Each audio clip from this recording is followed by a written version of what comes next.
Hello guys, good morning. आज म बिहान उठेर सब्जी बारीमा आएको। गार्डनमा सबैभन्दा राम्रो धनिया भएको छ, हरियो एकदम। अनि यतातिर तिउरी फुल फुलेको छ। यो मेरो लोडे साग। अनि हजुरहरू कसलाई मनपर्छ यो फापर साग? मलाई त अति मनपर्छ। गाभा खानको लागि बाल्टीमा अलिकति पिँडालु लगाएको। अनि यो डल्ले खुर्सानी, यसलाई भन्छ चाइनिज पालक, साग खानको लागि।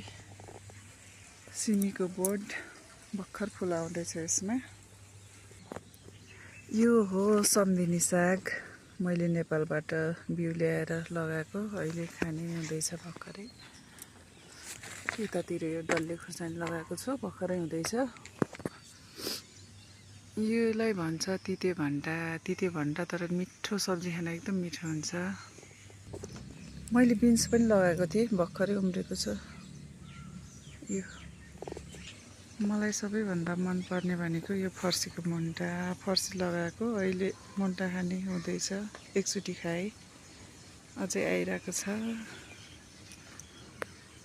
यो बोडीको लागि यो हो मेरो पहिलो सालको खुर्सानी, अहिले फलिरहेको छ। मैले काँक्रा लगाएको थिएँ, अहिले बल्ल एउटा फलेको रहेछ।